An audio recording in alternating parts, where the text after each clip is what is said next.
Hey, welcome back to LoveBabz, Love Talk on Babz Rawls-Ivy. It's the second hour, and I'm just hanging out. It's beautiful in the Elm. Another beautiful day. A beautiful day in the neighborhood. A beautiful day in the neighborhood. It was lovely in New York. Just walking through New York was gorgeous. So the high today, let me get to New Haven. So right now it's 71 degrees. The high will be 80, so that'll be nice. Then it's gonna rain Friday and Saturday. So, ugh, too bad. Too bad. But that's all right. We're gonna do what we do. But right now, 71 degrees. Sunny conditions will continue all day. So get out and then catch some of these rays. I have not watched The Golden Bachelor yet. I have Hulu, so I can go back and watch it. But I've been paying attention to the articles that came out about it, because everybody and their mama is writing about it now. There's a piece up in the on the New York Times that talks about what the Golden Bachelor says about desirability as we age. So I'm gonna read you a little bit of it. So September 28th was the season premiere of The Golden Bachelor, a new show from the Bachelor franchise featuring senior dating. And I would imagine, that this is their first time doing it, and they'll learn the next one, because there'll be a next one, right? Because this is probably gonna roll for a minute. So they'll learn some stuff, and they'll listen to public opinion, I would imagine. So the Bachelor franchise featuring senior dating. So the episode unfolded much like any other Bachelor premiere, where we watched the hopeful lead meet a group of starry-eyed hopefuls. The difference was that the people meeting were not at the beginning of their careers ready to start families. These folks are searching for someone to spend the next and final chapter with. So dramatic. I started seeing the casting calls for The Golden Bachelor a while back. I didn't think too much of it at the time, other than with the trip, it would be to see my mom on a show known for clout chasing, flight, fighting over shrimp, and diabolical plotting and other behaviors that get contestants labeled as being there for the wrong reasons. And then on August 14th, during the Men Tell It All episode of Charity Lawson's Bachelorette season, the world was introduced to Gary Turner, the franchise's first Golden Bachelor, a 72-year-old widower with two daughters and two grandchildren. And I think choosing a widower was smart, because I think if you choose somebody who's divorced, and it was a salty, bitter divorce, you run the risk of having that person having a contrary opinion to to to what is being presented. And I think that might be challenging, particularly if they are still bitter and salty about how things went down. Now, if you can find somebody who's divorced and they are still friends with their partner, the person that they divorced from, and they want the best for them, I think that's the next choice, right? The next way to go. But anyway, so Turner's introduction was to meet with boundless enthusiasm and teary eyes as he described his desire to find love again after losing his wife to illness in 2017. The two were high school sweethearts and married for 43 years. And when asked by the host Jesse Palmer if he believes he'll find love like he had with his wife, he remarked, "What I look for at the age of 70 is different than what I looked for in high school and college. My interest was immediately piqued." Okay, cool. So he's not looking to replace his wife, his late wife. During the show's premiere, we got a glimpse of the complex dynamics of dating later in life as Jerry and the contestants share their desires for partnership, love, and affection after having already had full lives and for some multiple loves. So Bachelor Nation will now be privy to the evolution of love after a lifetime of experience, loss, and resilience. So the author goes on to say, "I'm rooting for Gary as I root for all the leads to find love and a lifelong partner. But it's concerning just how much the show is focusing on now population of seniors, all very fit and active with several contestants working in the fitness industry. Is this who the franchise believes is worthy of a second chance at love?" I don't think that. I don't think they think that. I think at the end of the day, you have to have good TV. And we already know that people don't want to see other kinds of people other than fit, beautiful people on TV. I mean, I'm not condoning this. I'm fat. So I listen. I got baggage. So I'm not the listen. I'm not making the decision. I'm just telling you historically what the deal is. They of course they want the most attractive people because this is television. Uh, Diversity has always been a problem for the franchise, from leads to the contestants. Yes, because it's white centered. The show's casting has historically veered toward homogeneity and included little racial, body, or ability diversity. Yeah, no, they're not. No, because he's not going to go out with black women. He's not going to go out with a handicapped, challenged physically. This is not going to. He might meet somebody like that and it'd be lovely, but for the purposes of entertainment, no. So I don't think the franchise is even thinking about beyond whatever it is they're trying to do. I think we put too much on that. Diversity has always been a problem. So yes, it's a diversity problem. So prior to the Golden Bachelor, the age range for contestants has usually fallen between early 20s and late 30s. Yeah. There's a reason for that. So the show appears to be the franchise way of opening up discussions about age, uh, and acknowledging a population of daters who are rarely represented in the media. The cast for Gary's season was released in August in a splashy video with Cher's Believe playing in the background. 22 women in fashionable gowns revealed themselves to be ready for love and hopeful that it's with Gary. Based on who has made the cut, it's clear that the producers chose contestants who defy what we imagine. Be, just wait.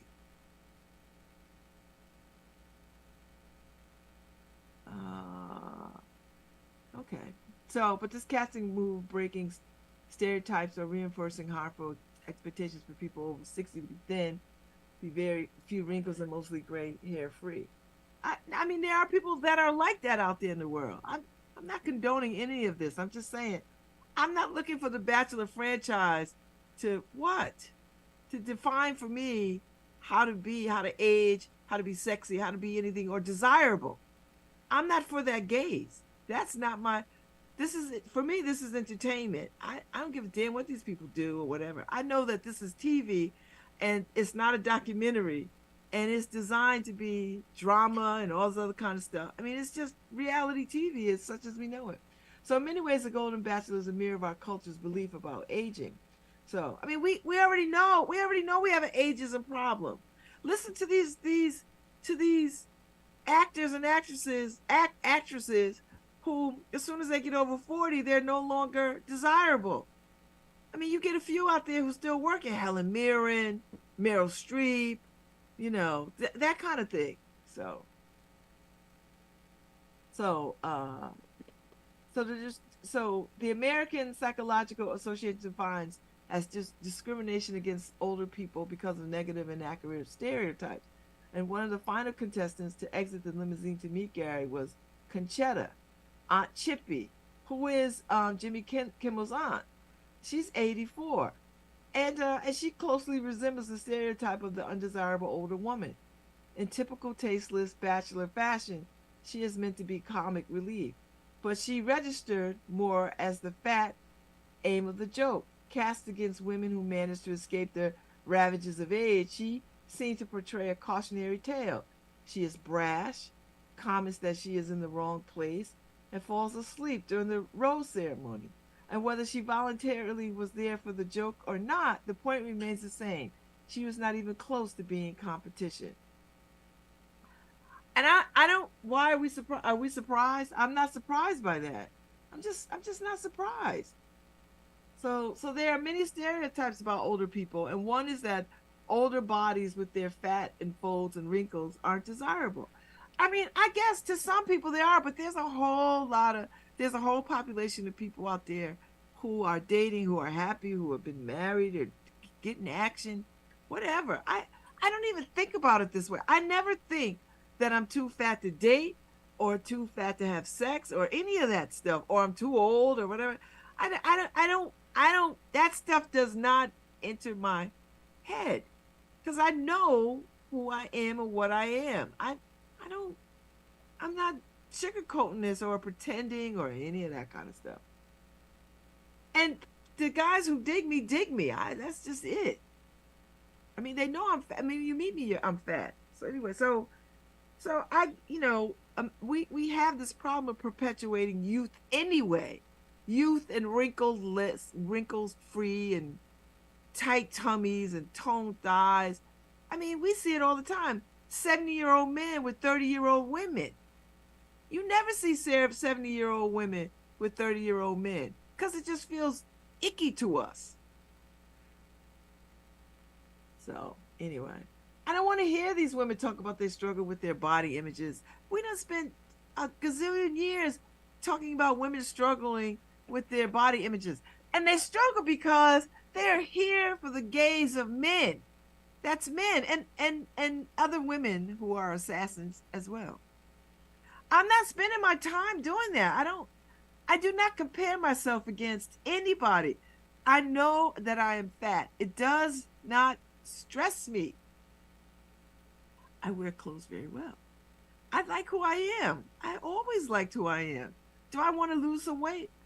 Yeah, because I want to get off these goddamn pills. So anyway, so in casting, let's see what else. So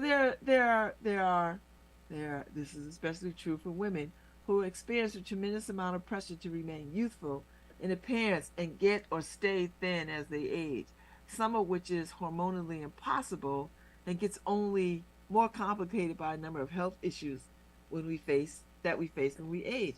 Perhaps we will hear from the women about their struggles and weight and body image and how they experience inhabiting an older body. Like, I'm grateful that this body is aging. I want this body to be 20. Um, so in casting Turner, who is thin and active, he loves pickleball. The show is also holding up an example of what aspirational aging looks like for men. Turner appears to be the picture of health, with nowhere near a granddad bod or even a dad bod.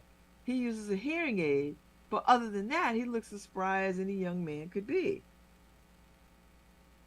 Not all men age this gracefully, but that's what makes Gary such an attractive casting choice for the franchise. They want us to see an idealized version of aging, not what most of us will likely experience in our own lives. But all of this, why does this author think that The Bachelor is going to be some bastion of truth and authenticity? It's not. Another tricky area for the Golden Bachelor to navigate is sex. Senior sex tends to get erased from the media in favor of a more kindly, sexless representation of aging. When Gary's season was first announced on the Men Tell All, the topic of fantasy suites came up, and fantasy suites are overnight dates where the final three contestants are able to spend camera-free time with the lead and explore intimacy. Jesse Palmer asked Jerry whether that would be a part of his journey. As the camera panned around the studio audience with puzzled looks on their faces, Jerry remarked that this will depend on the relationships he builds and how comfortable they both feel, which is generally how fantasy suites are addressed by younger leads. I'm sure he's capable of having sex, and the women that he's gonna choose is capable of having sex. The problem is in the question: why would Jerry be any different? Older people have sex, sometimes the best sex of their lives, because they don't get nobody pregnant. Nobody could get pregnant. What it looks like largely a mystery because no one talks about it. So during Jerry's reveal, there were jokes about he was trending with tweets about how he can get it and is this grand zaddy. But somehow the idea of him choosing to explore a sexual connection with one or multiple contestants was unthinkable. The man has been having sex his whole life and most certainly knows the value sexual connection can have in a relationship. So based on what we saw in the premiere and what was teased in the season trailer, I think we're in for a lot of sexual attention. So Gary makes out with at least 2 women on the first night and declares he's in love with multiple women. I'm excited, for there's a real moments of lust and passion between Gary and his hopeful fiancées to be. But I also want the show to shed light on how our desires change as we get older. What the show lacks in body and racial diversity, I hope will be made up for allowing the women to tell stories about the process of aging and how that's impacted their identities. I don't know. This includes all the stuff society tells us time and time again to hide: discussions of menopause, empty nest syndrome, being child free, or what it was like raising black children or grandchildren in America. We've already started to hear some compelling stories about loss and supporting friends who have severe illness, and I'm hopeful that the show will create more space for harder topics to be explored. I want to learn about the contestants' defining moments of embracing themselves in their lives. And I want to leave this season of the show feeling like I've gained some more insights on aging, and particularly what it feels like to age in a culture that wants you to remain young. So to the author of this piece, who is it? Who is it? Maisha Battle. No, no. Is it? Yeah, Maisha Battle. She's a certified clinical sexologist and sex and dating coach, educator and speaker. And she's the author of This Supposed to Be Fun: How to Find Joy in Hooking Up, Settling Down in Between, and Everything in Between. Maisha, girl, I don't know you, but I think Maisha might be a black ass name. I don't think you're gonna. I'm just, you know what? Go to some adult living places and talk to those people. I don't think you're gonna get the kinds of conversations that you want from The Bachelor, because it's a franchise, and you know, it's a franchise, and so they've got a so there's a formula to this. I think we're asking them to be something that they're not going to be. So, uh, I'm gonna watch it. I'm already 2 shows behind, I think. I got a busy social life, and I'm trying to do some other things.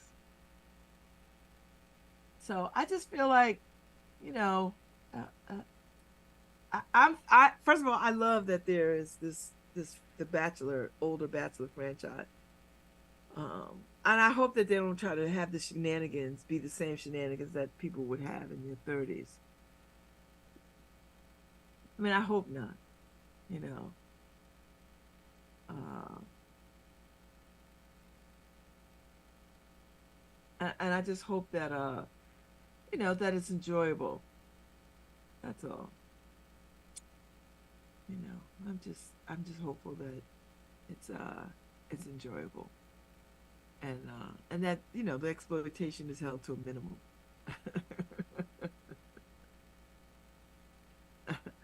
That's where I'm at. Just hold the shenanigans and the exploitation, and I think some people will look at these. Some people will look at these senior citizen women as beautiful and desirable, and maybe they're not representative of the majority, you know. But there isn't. There's this whole Facebook, Instagram advancing style where this young man, middle-aged young man, started capturing the style of aging people, and in New York, and it's just such an amazing. He's got 2 books out. So one is advancing style, and one is advancing one about romance. And I think that's a better deal if you go look at that stuff, because that's rooted in reality, and you get all kinds of people. You get a mix of all kinds of people, and they're not all fit, and they're not all thin and health. Doing climbing mountains and stuff like that, but they're very stylish people. So I would invite people to go look at advancing style over on Instagram and get a vibe for how people are aging beautifully, in their own space and in their own bodies, and don't spend so much time thinking, measuring yourself to these women that you see on the Senior Bachelor, because I'm gonna look at these women, and one, I'm rooting for all black women, and second of all, I'm not I don't concern myself with who concerns himself with me about how I look. And I listen, I was engaged to a man who was very, very conscious about me not being fat. Just and I mean when I was dating him, I wasn't fat, but he was so conscious of it. And fell in line with that stupidness. I mean, I was young. I mean, I wasn't even 30. I was like 20 something years old, right? And so I thought, wow, I have the attention of this man, hedge fund kind of cat, and I was flattered and all the other kind of stuff. But I didn't have agency. I am so not the woman that I was. I mean, I was smart, but I didn't have agency, and I played to the gaze just like a lot of women play to the gaze. And hopefully, you grow out of that, and you have some wherewithal about who you want to be in the body that I mean, listen. Let me tell you something. If I wanted to, I could whip this body into 20-year-old shape. I mean, I could eat right, I could exercise, I could go and do all the things, I could I could make this my commandment. But I'm not going to do that. I'm just not going to do that. And I think we have to be okay with saying that's not what I'm going to do. So I don't care. I mean, it doesn't I'm not going to lose weight for the gaze of somebody else. Losing weight is not going to make me more attractive. I can guarantee you it's not going to make me more attractive. It's not going to make me more attractive. I'm already attractive. There's no more getting more attractive. More attractive to whom? To me, I'm already attractive. That's it. I'm already at the height of beauty and all that other foolishness. There's no more to it. I'm not going to give it any more headspace or a bigger arena because I just don't see the point in it. I don't see the point of it. And I think if you like somebody, you love somebody, you just love them and you see them. And if me having a flat tummy and high tits, well then you might keep it moving. There's listen, the women are like buses. There's one every 2 seconds, and you're not gonna shame me. You're not gonna beat me up. You're not gonna drag. No man could come and say to me, "Well, I need you to lose 20 pounds or 50 pounds, or I need you to do this and other thing, or I don't like your hair purple, or are you kidding me? Can you even imagine?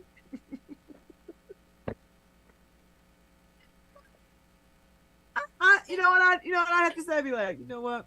Somebody get Norm Pattis on the phone again. I'm gonna need him one more time. ah, somebody get Norm Pattis on the phone for me. I'm gonna need his skills one more time because I just couldn't hear it. I couldn't even have a conversation with somebody who who would even suggest that I change anything about myself to suit them. Are you out of your mind? But that's what it. But see, I sit wholly in 60 in maturity and authenticity. I know a whole lot of people who don't. I know women who go to bed with full makeup on, and the husbands never see them without makeup. I can't imagine that foolishness. That's a level of psychosis I never want to explore because they think they look better with makeup on, and they get up in the morning, wash it all off, and then put it back on. And I'm thinking that is exhausting. And you want the favor of a man who requires that? Meanwhile, men out here can be all kinds of fat, overweight, balding, sloppy, dirty, whatever, eat with their hands, all kinds of mess, and they are considered good catches. Let a woman not be able to squeeze her ass into a pair of Spanx and some stilettos at any age, and she's already not worth it. And that's because we're treating people as commodities. We're trading people's sexuality and beauty as part of and like jewelry. And I can't be bothered with a man like that. I can't imagine it. I just can't imagine it. And it's not because I'm above it. It's because I've already come through it. So there's no going back to that. I don't care how attractive a man is and he's talking to me. He's like, oh, I need you to. I'm like, are you out of your mind? Child, if you don't get away from me, I couldn't even entertain it. And I wouldn't, listen, I would not put up with anybody. And this is why I don't have any more conversations with women about weight loss or their bodies or any. It's not that I don't care, but I know how fat shaming goes because I've been in the company of people who try to fat shame, with low key, down low fat shame. Like you get around people, and I'm a big one. I'm 5'8". I weigh 200 and what am I? 278 pounds. So I'm a pretty big girl, and I'm down 30 pounds, right? Because when I started this Ozempic journey, I was 306 pounds, and something had to be done, and I knew I wasn't gonna go get my stomach stapled, sleeved, bypass any of that. I knew I wasn't gonna do that, and my team of doctors was like, "No, we're not gonna do that because you got too many other complications. That would just be too much of a risk." So when they came up with the Ozempic stuff, I was like, "Fine, I'll do it, whatever." So it got my. I mean, I lost 50 pounds getting ready for the hip replacement surgery, and I was determined.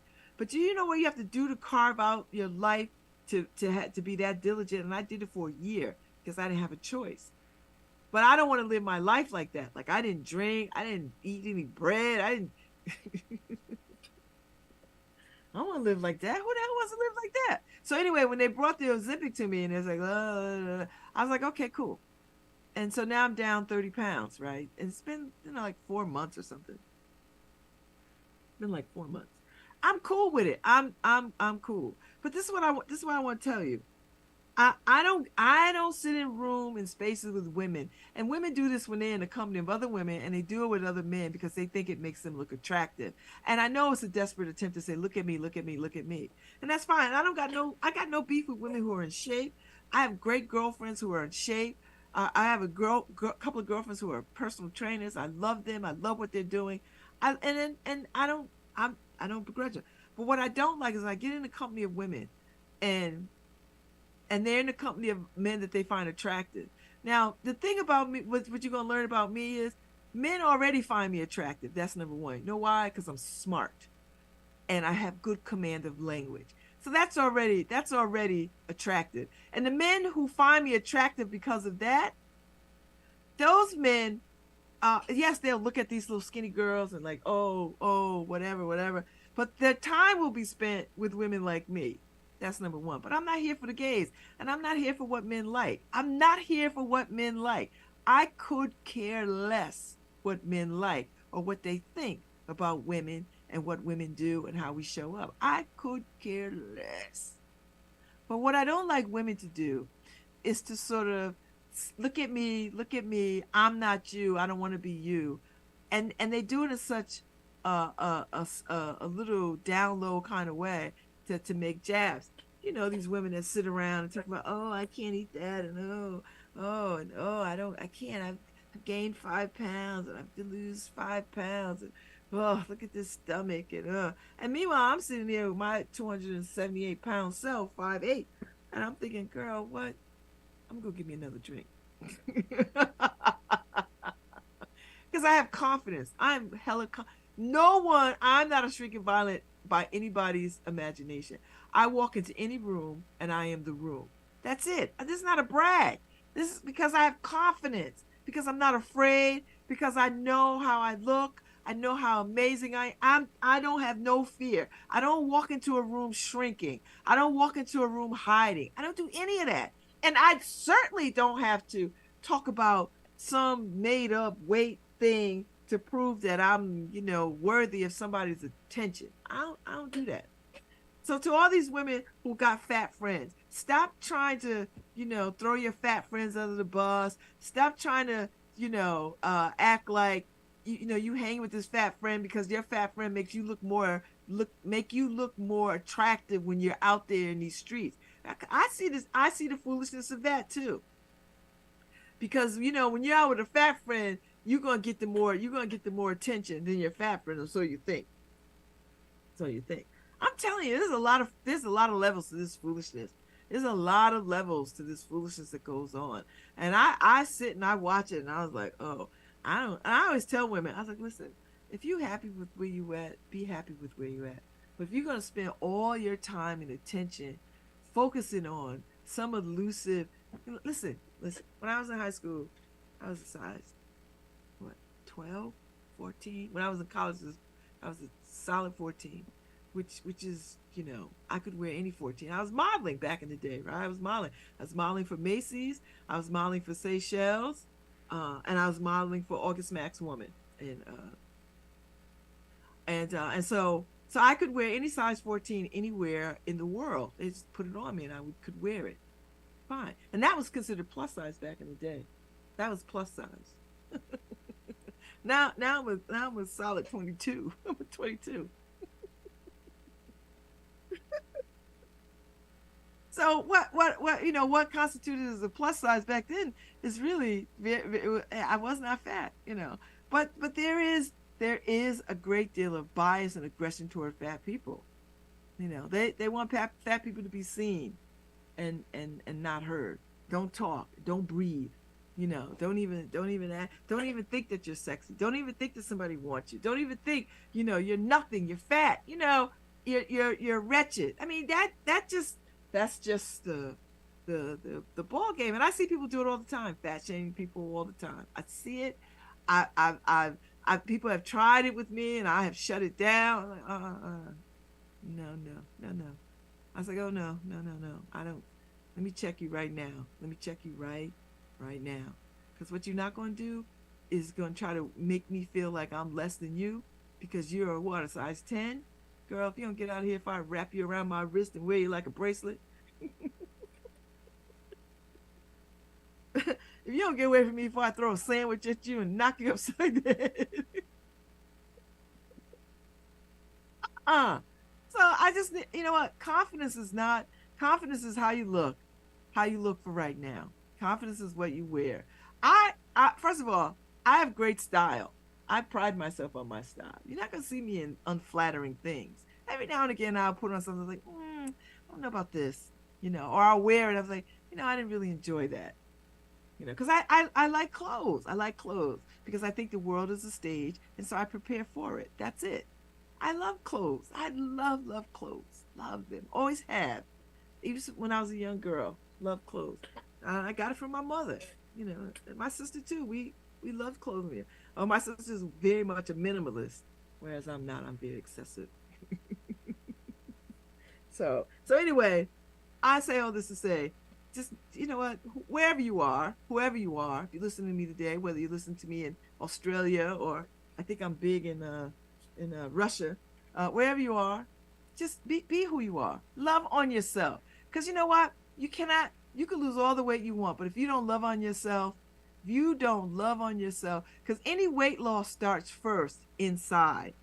Any weight loss program starts inside. So if you don't love the body that you have right now, you are not going to love the body that you push through a regimen and get to some unimaginable size that you think is magic and the world will just open up.